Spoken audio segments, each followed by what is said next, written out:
अच्छा शाह साहब, हमने पहले भी एक वीडियो रिकॉर्ड की है जिसमें जो ब्रोकर का किरदार है कनाडा के अंदर, उसके बारे में आपसे क्वेश्चन किया था। Real estate broker. Real estate broker. हाँ जी। और पाकिस्तान में ना 2018-19 के अंदर बहुत नई नई हाउसिंग सोसाइटीज़ आई। ओवरसीज़ बहुत सारे लोग का नुकसान हुआ उसके अंदर। यस। यहाँ पे कोई चेक एंड बैलेंस नहीं था कि जी आपके पास 5,000 कनाल जगह है तो आप 5 लाख फाइलें बेच दो, या जिस तरह मर्जी है बेचते जाओ, जिस रेट के ऊपर बेचते जाओ। जो आपने इंस्टॉलमेंट प्लान रखा है तो कोई चेक एंड बैलेंस ही नहीं है, उसी वजह से लोगों को बहुत ज़्यादा नुकसान भी हुआ। तो क्या कनाडा के अंदर भी इस तरह नई हाउसिंग सोसाइटी बनती हैं? अगर बनती हैं तो उनका क्या प्रोसीजर क्या होता है कि वो किस तरह बुकिंग प्रोसेस करते हैं, या गवर्नमेंट से किस तरह उनकी अप्रूवल्स वगैरह होती हैं, और लोग किस तरह वहाँ पे सेफ समझते हैं कि हम किसी नई हाउसिंग सोसाइटी के अंदर इंस्टॉलमेंट प्लान के ऊपर कोई प्रॉपर्टी ले लेते हैं तो हमें नुकसान नहीं होगा? बिल्कुल सर, बिल्कुल पाकिस्तान के अंदर भी सारे डिपार्टमेंट्स मौजूद हैं। पाकिस्तान के अंदर भी जब सोसाइटीज़ आती हैं जी। तो एक अप्रूवल प्रोसेस है। जी। मल्टीपल डिफरेंट डिपार्टमेंट्स उसके अंदर इन्वॉल्व होते हैं। बिल्कुल। इसी तरह कनाडा के अंदर भी मल्टीपल डिपार्टमेंट्स इन्वॉल्व होते हैं। जी। और वो प्रोजेक्ट इंश्योर्ड ज़रूर होता है। ठीक है। जो डिपार्टमेंट्स उसको कंट्रोल करते हैं वो सबसे पहली चीज़ बिल्डर से ये लेते हैं। जो बिल्डर, जिसको आप सोसाइटी बोलते हैं, वहाँ जी पे हम लोग बिल्डर बोलते हैं। जी, बिल्डर बोलते हैं। बिल्डर के पास इंश्योरेंस होनी ज़रूरी है। अच्छा। और दूसरी बात है, वो अपना पूरा प्लान गवर्नमेंट को सबमिट करवाता है। गवर्नमेंट उसको बताती है कि आप इतनी फाइल्स ही सिर्फ बेच सकते हैं ठीक है कि और इतनी इस रेट पे आपके बेच। इतनी लैंड है आपके पास, जी जी। उस लैंड के ऊपर जो आपने आप एरिया, ग्रीन बेल्ट इतनी होगी, आपकी ग्रीन रोड बेल्ट जितनी इतनी होगी, होगी। टोटल आप इतने घर इस जो है ना वो साइज़ का बेच सकते ठीक है। हैं। वो गवर्नमेंट अप्रूव करती है। ठीक आप है। सिर्फ वही वाले घर बेच सकते हैं और ठीक है। गवर्नमेंट उसको बड़ा नेक्स्ट लेवल पे कंट्रोल करती है। एक शाह साहब क्वेश्चन और है कि क्या वहाँ पे प्लॉट्स की बुकिंग होती है या घरों की बुकिंग होती घरों है? की बुकिंग। घरों की बुकिंग होती है। घरों की बुकिंग क्यों होती है सर? क्योंकि उसमें बैंक इन्वॉल्व होता है। बिल्कुल अब जो ठीक बिल्डर होता है वो क्या करता है कि आप बिल्डर हैं, फॉर एग्जाम्पल आपने जी। ज़मीन ले ली है। जी। आप जब ज़मीन लेते हैं, आपने ज़मीन के लिए अप्रूवल ले लिया है। जी। गवर्नमेंट ने, ये सिटी ने अप्रूव कर दिया कि आप इसके ऊपर बना सकते हैं। एक तो सिटी इंस्पेक्ट कर रही होती है बार बार जो आप घर बना रहे होते हैं। बिल्कुल ठीक है। ठीक है, सिटी बड़ा नेक्स्ट लेवल पे इन्वॉल्व होती है, इस जी। प्रोसेस के अंदर इन्वॉल्व रहती है सिटी। सिटी का जो डिपार्टमेंट होता है, जो सिटी का अपना ऑफिस होता है, जी। वो कंस्ट्रक्शन प्रोसेस में इन्वॉल्व होता है। हर ठीक है। स्टेप के ऊपर हर स्टेप के ऊपर इंस्पेक्शन करते हैं तो अप्रूवल आप आगे चाहिए जाने होती देते है। हैं। हर चीज़ बिल्कुल के ऊपर ठीक। अप्रूवल चाहिए।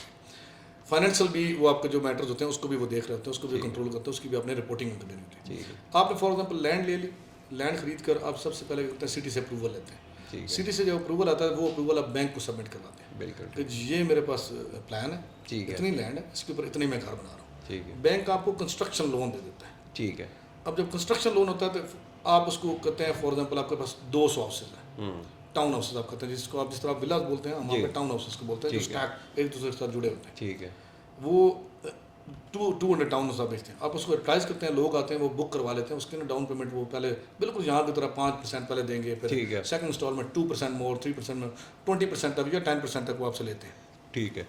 जब आपका कंप्लीट हो जाता है, जो आपकी कंप्लीशन की डेट होती है, जी। उस पर आप कंप्लीट करते हैं, आप अपने क्लाइंट को बताते हैं, क्लाइंट आता है, वो उस वक्त बैंक के पास जाता है। ठीक है। वो अपने बैंक को बोलता है कि ठीक है जी मुझे मॉर्गेज चाहिए, तो बैंक वहाँ से उसका बैंक लोन अप्रूव करके बिल्डर के बैंक को दे देता है जिसने उसको कंस्ट्रक्शन लोन दिया होता ठीक है। है। तो बाकी सारे क्लाइंट्स का पैसा आता है, पहले बिल्डर का बैंक क्लियर होता है, उसके बाद फिर बिल्डर के पास पैसा चला जाता है। ठीक।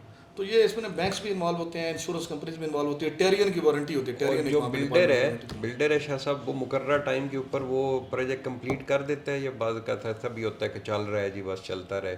कभी मुझे मेरे सुनने में नहीं आया कि प्रोजेक्ट चलते ही रहा है और वो चल रहा है। ठीक है। इस तरह की सिचुएशन में बिल्डर के लिए बड़ा टफ हो जाता है, बिकॉज लोग वहाँ पे कोर्ट सिस्टम बड़ा स्ट्रांग है। जी। तो लोग कोर्ट्स में चले जाएंगे, उसको सू कर देंगे, तो वो समझे उसके बाद उसका वो कंस्ट्रक्शन करियर ही खत्म हो सकता जुर्माने का सिस्टम वहाँ पे है। अच्छा इतना हैवी फाइन्स होते हैं कॉन्ट्रैक्टर्स को, इतने हैवी फाइन्स होते हैं। ठीक है। अगर एक दफ़ा उसका एक प्रोजेक्ट किसी भी वजह से डिले हो गया, हम्म। वो उसको डिलीवर नहीं कर सका, इतने हैवी फाइन्स होते हैं कि समझे कि उसका कंस्ट्रक्शन या डेवलपमेंट का करियर ही ख़राब हो सकता है। So they have to make sure कि वो अपने सारे प्रोजेक्ट्स जो हैं वो ऑन टाइम डिलीवर करते हैं। पाकिस्तान में तो ये भी बहुत चल रहा है। मैं तो सच्ची बात है कि मैंने तो बहुत इस टॉपिक के ऊपर वीडियोस बनाई हैं। गवर्नमेंट के इदारों के अंदर सारा लॉ मौजूद है, पूरा एक प्रोसीजर भी मौजूद है, सब चीज़ें मौजूद हैं, लेकिन इम्प्लीमेंटेशन का बहुत कमी है यहाँ पे। अगर ये सिस्टम हो जाए तो मेरे ख्याल में पाकिस्तान के अंदर रियल स्टेट का बहुत स्कोप है, लोग यहाँ पे इन्वेस्टमेंट करें।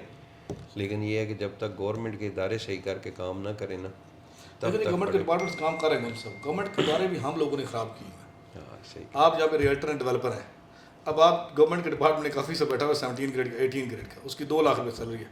आप उसको देते हैं 50 लाख रुपया, जी वो मजबूर हो जाता है। मजबूर सही कह रहे हैं। राइट, ये भी आपको ना ये चीज़ मतलब पूरा सिस्टम ही जो है वो जेन्युइन काम कर रहे हैं ना, जी इस तरह आप हैं, यहाँ पे बहुत सारी ऐसी कंपनीज हैं जो जेन्युइनली काम कर रहे हैं, जिनका 25-30 साल का एक्सपीरियंस है, जो हमारी credibility है। देखो काउंसिल है ना, real estate entire real estate council जो है, वो भी रियल्टर्स नहीं बनाई थी। ठीक है जो पुराने रियल्टर्स थे उन्होंने मिलकर काउंसिल बनाई थी, ठीक है उसको गवर्नमेंट में रजिस्टर्ड करवाया था।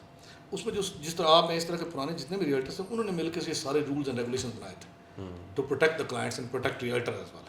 कि क्लाइंट को रियल्टर से प्रोटेक्ट किया था और रियल्टर को क्लाइंट से भी प्रोटेक्ट किया था। ये इनिशिएटिव आप ही लें और आप एक सारे रियल्टर से एक मीटिंग बुलाएं, उन्होंने कहा यार प्रॉपर तरीके से बिजनेस करते हैं, अपनी काउंसिल रजिस्टर करवाते हैं, आप अपनी काउंसिल रजिस्टर करवाएं, गवर्नमेंट को रजिस्टर करवाएं, उसका बाकायदा एक लाइसेंस बनवाएं, गवर्नमेंट कहेंगे जो भी रियल्टर आएगा वो लाइसेंस लेके आएगा उसके अंदर, ठीक है, ठीक है। उसके बोर्ड ऑफ डायरेक्टर्स हों, तो वो आप लोग उसे प्राइवेटली भी मैनेज कर सकते हैं, ज़रूरी नहीं कि गवर्नमेंट ही इन्वॉल्व होगी तो मैनेज होगी। अब रियल एस्टेट काउंसिल अगर कंट्रोल करेगी तो जो सही जेन्युइन काम करने वाले लोग हैं वो ऑटोमेटिकली ग्रो करेंगे, बाकी सब लोग फंस जाएंगे उसका। हाँ, गवर्नमेंट फिर ये है कि गवर्नमेंट आपको प्रमोट करे, आपका साथ दे, उन लोगों को अकाउंटेबल करे, जो जिसको आप लेट से फाइन कर देते हैं, तो गवर्नमेंट का डिपार्टमेंट या कोर्ट उसको अकाउंटेबल करके वो फाइन आपको लेके दे।